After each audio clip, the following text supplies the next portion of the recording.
prestar depoimento de 6 horas para me fazerem as mesmas perguntas que já tinham me feito antes, para me fazer as mesmas perguntas do Ministério Público e as mesmas perguntas que me fizeram hoje. Eu não me recusei a ir a Brasília a prestar depoimento 3 vezes. E eu jamais me recusaria a prestar depoimento aqui. A minha briga com o Ministério Público Estadual era porque o procurador já fez o pré-julgamento. E se ele já tinha pré-julgado, não havia por que eu ir prestar um depoimento no Ministério Público Estadual. Entramos com uma liminar e conseguimos que o juiz, que eu não precisaria prestar depoimento. Mas o Moro não precisaria ter mandado uma coerção da Polícia Federal na minha casa de manhã, na casa dos meus filhos, sabe? Na casa de companheiros como Paulo Camoto, como a Clara Ante, como funcionários do sindicato. Não precisava. Era só ter convidado. Antes dele, nós já éramos democratas. Antes dele, nós já fazíamos as coisas corretas nesse país. Porque enquanto muitos deles não faziam nada, a gente estava lutando para que esse país conquistasse o direito de liberdade de expressão, o direito de uma imprensa livre, o direito de candidatura, de criação de partido político, de direito de greve. Então era só ter comunicado que nós iríamos lá. Lamentavelmente, eles preferiram utilizar a prepotência, a arrogância, num show e num espetáculo de pirotecnia. Porque enquanto os advogados não sabiam nada, alguns meios de comunicação já sabiam. Então, é lamentável. É lamentável que uma parcela do Poder Judiciário brasileiro esteja trabalhando em associação com a imprensa que trabalha em associação com a imprensa. Antigamente, você tinha denúncia de um crime, você ia investigar se existia aquele crime e prender o criminoso. Hoje, a primeira coisa que você faz é determinar quem é o criminoso. Depois que você nominou o criminoso, colocou a cara dele na imprensa, você então vai criar os crimes que ele cometeu. Eu queria falar ao povo brasileiro e falar a vocês via os microfones da imprensa, primeiro para pedir desculpas a Maria e a meus filhos pelos transtornos que eles passaram.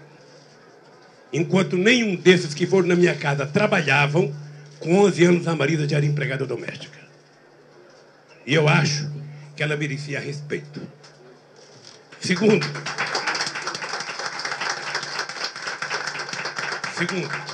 não há nenhuma explicação por que foram atrás dos meus filhos.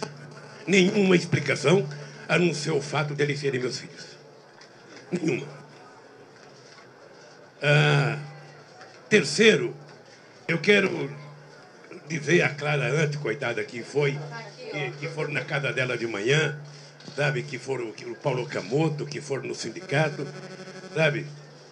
Quero só pedir desculpa porque hoje nesse país, ser amigo do Lula parece que virou uma coisa perigosa. É preciso criminalizar o PT, é preciso criminalizar o Lula, porque esses caras podem querer continuar no governo. Eu só consigo entender uma explicação para tudo isso. Eu só consigo entender uma explicação. Ou seja, porque não há outra coisa para incomodá-los, a não ser a gente ter trabalhado durante todos esses anos para fazer com que as pessoas do andar de baixo subissem um degrau na perspectiva de chegar no andar de cima. O velho Frias, dono da Folha de São Paulo, quando era vivo, dizia assim para mim: ô Lula, você precisa parar de querer subir degrau. Os do andar de cima não vão deixar vocês chegarem no andar de cima. Não vão. A elite brasileira é muito conservadora. Ela tem complexo de vira-lata. Elas não vão permitir que vocês cresçam. E nós crescemos. Chegamos à presidência. E nós provamos que os pobres que eram a razão da desculpa deles por não fazerem nada neste país Sempre que a gente perguntava, não dá para fazer, porque tem muito pobre, tem muita pobreza. Nós provamos que os pobres não eram os problemas e que os pobres viraram a solução desse país. Na hora que nós fizemos os pobres ter acesso à universidade, ter acesso ao mínimo elementar para comer, ter acesso ao emprego, ter acesso a benefício como o programa Bolsa Família, como o programa Luz para Todos, como o Pronatec, isso incomodou muita gente. E é preciso, então, destruir esse avanço do desbaixo. Pois bem, eu deixei a presidência e achei que tinha cumprido com a minha tarefa. Eu, sinceramente, achei que, ao eleger a Dilma, eu tinha consagrado a minha vida, porque eu tinha duas teses. Presidente bom é aquele que se reelege. E bibom é aquele que faz sucessor. Então eu já me considerava bibom, porque tinha eleito a Dilma e fiquei tribom quando nós reelegemos a Dilma. Tá? E eles estão, desde o dia 26 de outubro de 2014, não permitindo que a Dilma governe esse país. Eu vi um delegado da Polícia Federal dizer um dia desse, quando indicaram o novo ministro da Justiça, que eu nem sei quem é, o delegado dizer, sabe, tentar mudar a ministra agora é tentar mexer com não sei com quem, porque nós precisamos de autonomia funcional e autonomia administrativa. Eu queria aproveitar todo esse microfone aqui para dizer o seguinte, se tem alguém nesse país que precisa de autonomia, chama-se Presidenta da República, porque ninguém quer que essa mulher governe o país. Estão cerceando a liberdade dessa mulher governar esse país. Portanto, a minha indignação é pelo fato de 6 horas da manhã ter chegado na minha casa vários delegados, aliás, muito gentis, não sei se são sempre assim, mas muito gentis, sabe? Pedindo desculpa que estavam cumprindo a decisão judicial, e a decisão era do juiz Moro, que poderia ter mandado um comunicado, o senhor Luiz Inácio, quer prestar depoimento em Curitiba? Eu gosto de Curitiba. Eu poderia ir lá em Curitiba, assim me facilitava o PT pagar uma passagem para eu ir a Curitiba. Sabe? Eu poderia me convidar, quem em Brasília, quem qualquer, eu iria. Mas eu me senti prisioneiro hoje de manhã. Prisioneiro. Tá? Eu, sinceramente, já passei por muitas coisas na minha vida. Eu não sou homem de guardar ressentimento e guardar mágoa, mas eu acho que o nosso país não pode continuar assim. O nosso país não pode continuar, tá, amedrontado, o nosso país não pode ver, sabe, qualquer juiz que pune alguém receber um prêmio da Rede Globo, um prêmio da revista Veja, um prêmio não sei de quem, e a partir do prêmio, sabe, todo dia tem que prestar conta. Antes dos advogados saberem, sabe, que o seu cliente vai ser chamado, a empresa recebe. Eu vou dizer para vocês uma coisa. Eu sou um homem que acredito em instituições de Estado forte. Não sei porquê, mas eu acho que as instituições fortes é a garantia do Estado democrático contra a arrogância, a prepotência dos governantes.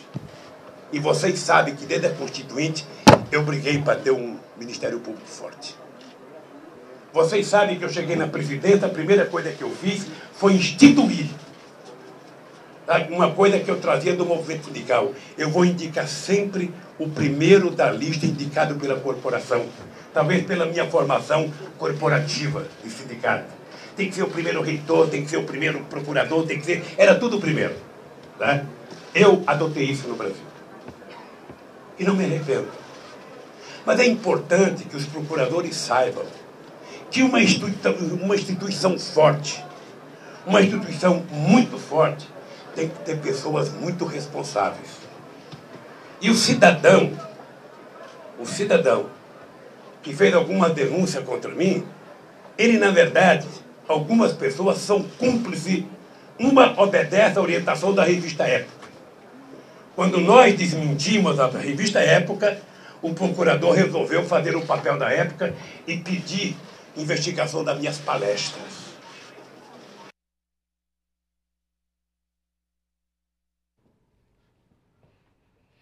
Nós tivemos um probleminha agora com a transmissão. Eu deixei a presidência Já voltou. A gente continua acompanhando agora a coletiva do ex-presidente Lula. O melhor governante do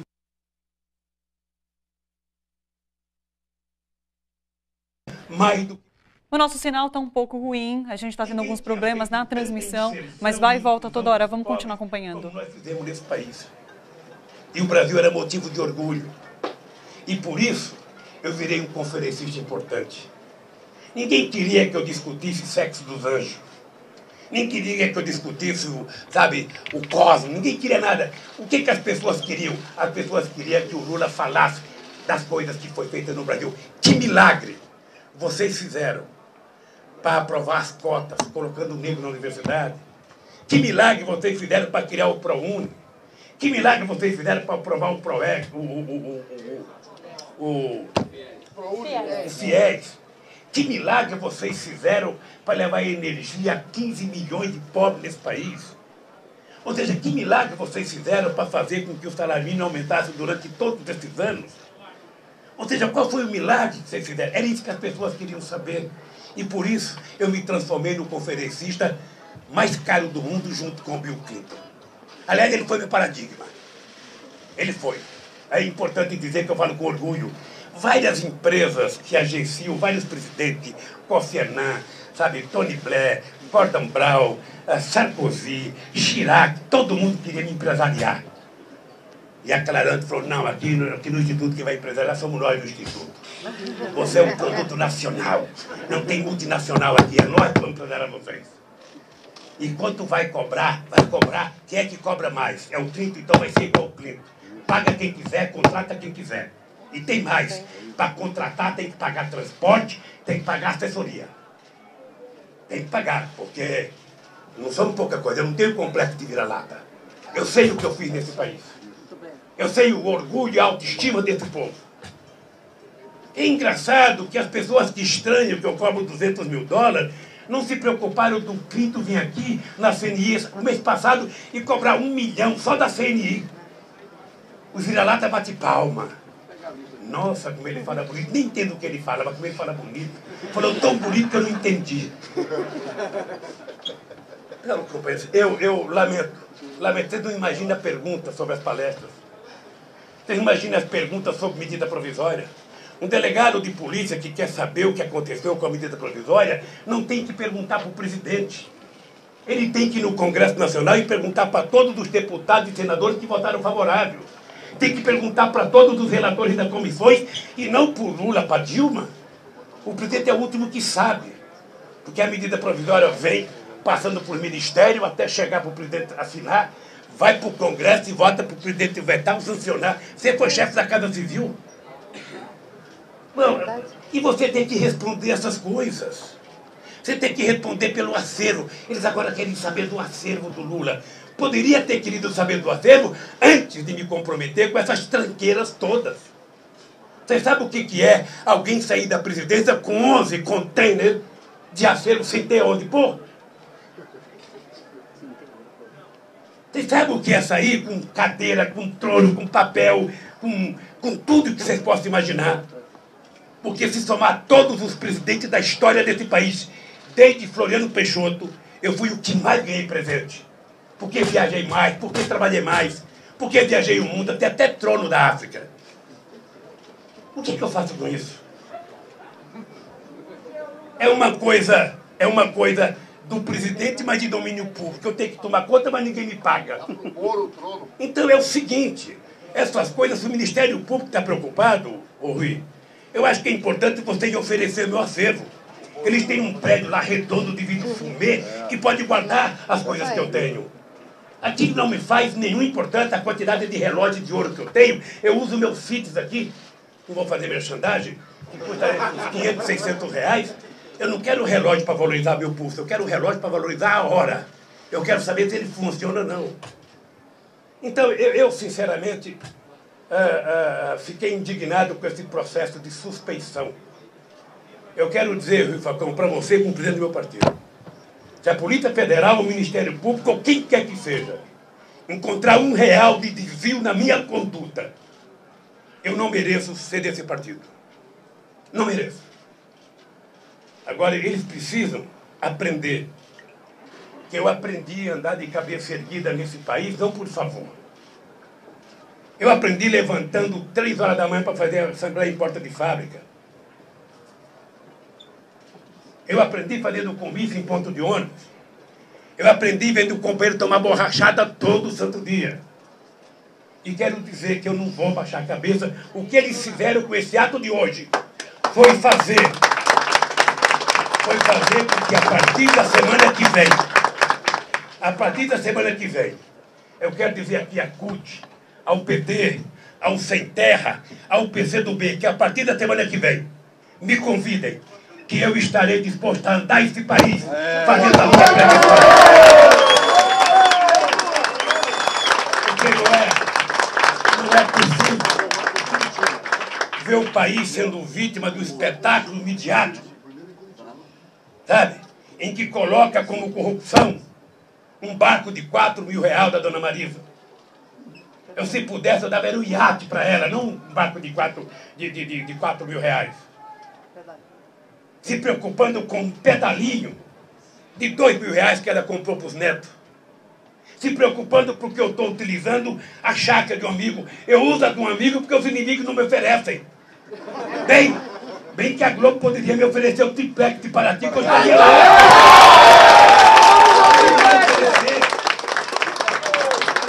Poderia me oferecer. Quem tem casa em Nova York, Paris, nunca me ofereceu. Se me oferecesse, eu ia. Já se incomodaram em 94, porque eu morava no apartamento do meu compadre, do Roberto Teixeira, na casa dele. Já se incomodaram. Quantas vezes o Estadão foi em Monte Alegre, saber em 82, se eu era dono do sítio do Roberto? Ia no cartório de Monte Alegre, no cartório de Amparo, no cartório de Serra Negra. Isso é puro preconceito, ou seja, todo mundo pode. Menos essa merda desse metalúrgico que um dia resolveu desafiar. Eles partem do pressuposto que pobre nasceu para comer coxo. E eu aprendi que não. Eu quero comer comida boa. Você não imagina hoje a preocupação com o vinho. Vinho que eu nunca comprei uma garrafa porque ganhei. E vinho que eu não sei diferenciar um miolo gaúcho com o Romanée Conti. Não sei diferenciar porque não faz parte do meu gosto. Meu gosto são outros. Tá mais preocupado. Nossa, e o vinho seu? Quem levou o vinho seu? Tem vinho lá. Eles mesmos que ficam indignados com o meu vinho, quando vão na casa da elite brasileira, fica boquiaberto. Nossa, que adega maravilhosa, que não sei das quantas. Eu gosto tanto de vinho, então estou habituado a vinho, que um dia um companheiro meu chamado Marco Aurélio Garcia me deu uma coisa chamada... Como que é aquele que bota vinho? Decante. A decante. Eu achava maravilhoso falar decante. Aquela coisa decante. Então o Marco Aurélio, tanto eu falar em decante, me deu um decante. Eu cheguei no palácio de noite, a dona Idalinha tinha colocado flores. Ela achou que era um porta-flores. De tanto que eu gosto do decante. Eu não sei como é que eles não perguntaram do meu decante hoje. Então, queridas companheiras e queridos companheiros, eu não estou indignado com um jornalista, não. Eu estou indignado com o comportamento de determinados meios de comunicação. Eu estou indignado com o julgamento precipitado. Hoje quem condena as pessoas são a manchete. Hoje amedronta o Poder Judiciário. Hoje amedronta o Ministério Público. Hoje amedronta a Polícia Federal e amedronta os políticos. Eu tenho dito para meus queridos companheiros do PT, só tem um jeito da gente levantar a cabeça, é a gente não ter medo. É a gente levantar a cabeça e fazer com que eles sejam tratados igual todos nós estamos tratados. Eu, às vezes, vejo 18 minutos sobre a chácara do companheiro Fernando Bittar, filho do Jacob Bittar, meu companheiro de 35 anos, companheiro da fundação do sindicato em 75, não é fundação do PT. Eu conheço o Fernando quando ele tinha 7 anos de idade. Companheiro que passou muitos finais de semana comigo jogando mexe-mexe. Esse companheiro comprou uma chácara na perspectiva de permitir que eu usasse. Eu não posso usar porque é crime, eu estou usando a chácara. Um apartamento que não é meu, eles dizem que é meu. Eu quero saber quem vai me dar o apartamento quando esse processo terminar. Eu quero saber se vai ser a Globo que vai me dar, se vai ser o Ministério Público que vai me dar. Porque não é meu, porque eu não paguei e não comprei. Se eu não comprei e não paguei, não é meu. Então eu quero saber quem vai me dar um apartamento. Alguém vai ter que me dar. E alguém vai ter que me dar a chácara. Eu espero que quando tudo acabar, alguém me dê a chácara. E alguém me dê o apartamento. Aí quando eu pagar, que tiver uma escritura no meu nome, eu vou dizer, é meu. E terei orgulho de ter. Então, companheiros e companheiras, é essa indignação que eu queria falar para vocês. Estou indignado pelo que fizeram com a minha família. Estou indignado pelo que fizeram com meus companheiros do Instituto e do PT. Estamos preocupados porque o Lula foi contratado para fazer palestra, sabe, por as empresas. Essas empresas, antes da Petrobras, trabalham em muitas outras atividades. Essas empresas não trabalham só para a Petrobras. Essas empresas não estão apenas comprometidas com o Lava Jato. Essas empresas chegaram a ter 180 mil trabalhadores, 80 mil trabalhadores, 90 mil trabalhadores. E agora qualquer centavo é do pré-sal. Vocês já se deram conta que o salário de muita da justiça vem dos impostos que essas empresas que trabalham para a Petrobras pagaram? Já deram conta? Então, companheiro Rui Falcão, eu queria dizer uma coisa para você. Embora eu esteja intimamente magoado, que eu acho que eu merecia um pouco mais de respeito nesse país. Embora eu esteja indignado e magoado, eu quero que eles saibam que eu escapei de morrer de fome antes de 5 anos de idade. Naquela terra que eu nasci, uma criança escapar de morrer é um milagre. Esse milagre aconteceu comigo. Aconteceu o segundo milagre na minha vida. Eu tive um diploma de torneiro mecânico. Aconteceu o terceiro milagre comigo. Eu adquiri consciência política e criei um partido. Ajudei a fundar uma central de trabalhadores. Aconteceu o quarto milagre comigo. Eu e meus companheiros, muitos dos quais de vocês, me levaram à presidência da República. Aconteceu o quinto milagre comigo. Eu fui melhor do que todos eles que governaram o país. Eu fui melhor que todo cientista político, que todos os fazendeiros, que todos os advogados, que todos os médicos que governaram esse país. Eu provei que o povo humilde desse país pode andar de cabeça erguida. Que o povo humilde desse país pode comer carne de primeira. Que o povo humilde desse país pode ter dente para sorrir e comer um pedaço de amendoim. Vocês não sabem, muita gente não sabe o que é isso. Eu tinha um companheiro em Pernambuco que não tinha dente. E uma vez numa reunião lá no palácio, no meu gabinete, tinha castanha para a gente comer, e ele não colocou a castanha na boca, e eu falei, companheiro, por que você... Era daquele movimento do Bruno Maranhão, como é que chamava? Movimento dos Trabalhadores. Era uma corrente que divergia dos companheiros do CENTES. MLST.